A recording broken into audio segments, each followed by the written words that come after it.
Welcome back, everyone. So today we are in the office of Dr. Mohebi here in Los Angeles, and he is going to break down everything that we need to know about an FUE hair transplant.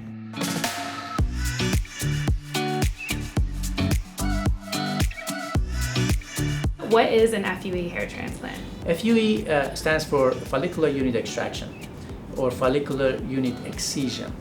So that is when we go with a special device and try to remove follicular units one at a time without making a big cut or removing a big piece of the skin. So the grafts that we remove are barely bigger than the size of the follicular units themselves. And who's the best candidate for this procedure? Well, anybody who is a good candidate for hair transplant is a good candidate for FUE too. In fact, FUE procedure can be an answer for people who are not good candidates for other types of hair restoration, because, for example, in addition to the scalp hair, we can remove hair from beard, from body, or any parts of the body. So pretty much anywhere in your body that you have hair, we can go individually remove them and place them wherever we want. And then how long do the results of FUE hair transplants last? Well, FUE hair transplant, just like any other procedure, if it's done right, if the grafts are selected properly from the permanent zone, the grafts are expected to stay for the rest of their life. Well, the advantage of doing a hair transplant through FUE method is that you don't have to cut a piece of the skin. So there's no cutting involved, no suturing, stapling, no scar on the back, and almost no pain or tightness after procedure. The older method hair transplants used to have cutting a strip of the skin out, and we have to close them, and people have a line of scar that is permanent. And also there's some tightness involved that, people have to go through the next few days. But FUE is almost like no pain after procedure, very minimal pain, and there's no cutting or suturing or scarring. Both men and women can get a FUE hair transplant as long as they can have the preparation for the donor area, that we have different methods of that be done on. My procedure today went really well. Dr. Mohebi and I discussed a couple things when I first got in. He took out a couple devices and went over a few things on my hair, said this would be good for the future, kind of specced out where a good hairline would be, what would need to be done in order to keep it at its fullness, and then it was basically from there straight to the room, and everything went good. No discomfort at all. The local anesthetic was great. I didn't really feel any pain whatsoever.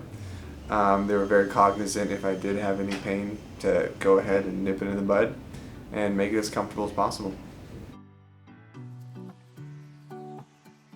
So the first step of the procedure is when we have the patients in our office. We will design the hairline. We make sure that the hairline is something that's appropriate for patients' sex and facial features and age. That's very critical. That's the artistic part of the procedure, and that's something that if it's not done right, it will give out the result, and it will show that this is a transplanted hair rather than something that nobody can detect. The device that we use for extraction of grafts is called Trivellini system. The Trivellini system is a multi-phasic device that goes through different layers of the skin with different modes. That way it can cut through the skin. So for example, we start with rotation with maximum power and keep it at like 300 milliseconds. So that allows the device the punch to go through the skin. And then we switch to oscillation. I use 240 degrees, and for the power I use 80%. For the time I go usually 400, sometimes 500 milliseconds. On the top you see a smart react, and on this side we have this delay time. So I set it up for 300 milliseconds, that the system realizes that it has to start working after 300 milliseconds after I touch the skin. So Smart React is the smart system that I let the system see where we have to start doing this. So we start with rotation, oscillation. We can add another mode, and for this one I'm going to use vibration. So I keep my vibration on 60% of power, and I keep it at 200 milliseconds. So the combination of rotation, oscillation, vibration will get me through different layers of the skin, cut the skin perfectly, and keep the grafts in a perfect shape. When we take patients to the procedure room is the time that we have to prep patients for procedure. So we usually start with, depends on the type of procedure, we do the shaving on the donor area. We don't always do that because some people choose to go with non-shaven method. In this procedure, we do shaving the donor area just as layer shaving. So we just shave one layer of the scalp on the back, and the long hair is long enough to cover it so patients won't miss anything. In recipient area also, we do shaving if we can. If patients are okay with that, especially people with long hair, they can comb the hair over and cover it. So we prefer to shave it a little bit so we can be able to be more precise and dense pack the grafts into the recipient area better. The next step is local anesthesia. When the patient's comfortable, when the short-term sedation is on board, it could be laughing gas or a shot that we give them, people are comfortable with doing the local anesthesia. So basically, even those little pricks that is involved with a little infiltration of local, we don't want people to feel.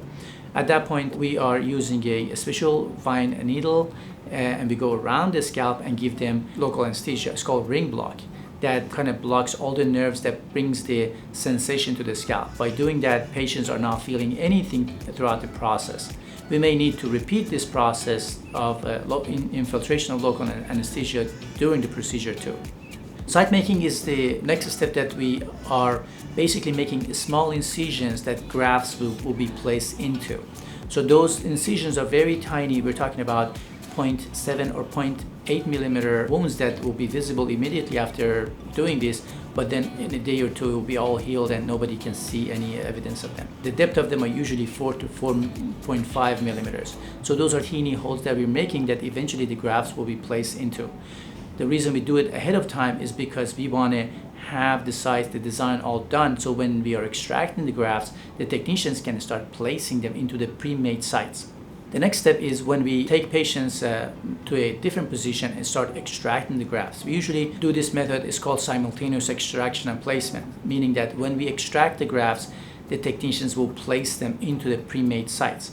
So I start from one side, usually from the right side of the scalp, and start extracting going toward the other side.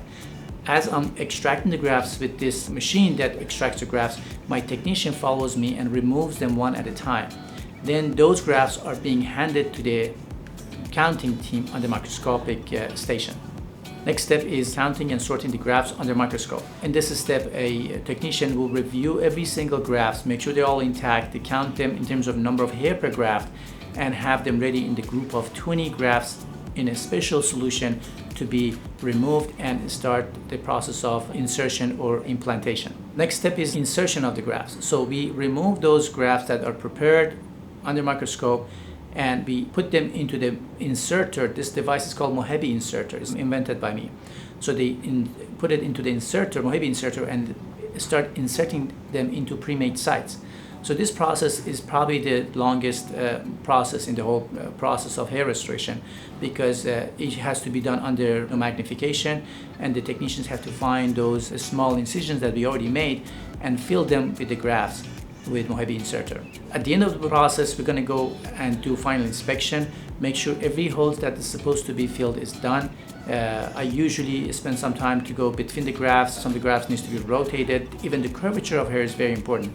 It's not just the angle distribution, it's also the curvature of the hair. They all have to be perfectly natural, the way that we see in nature. At that point, if I have to add density in certain areas, I'll do that. If I have to move some hairs from one area to another, I'll do that, because that's the last step, that last opportunity that we have to make that hairline look perfect.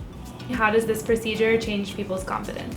It's a big factor. Hair restoration can change people's confidence. Anxiety level can go down. The social anxiety can affect on people's career, sex life, and level of happiness. So we've seen it on a regular basis in our offices, and if the hair restoration is done properly, it'll bring back the patient the look that they always had or they always wanted, and with it, the patient's confidence.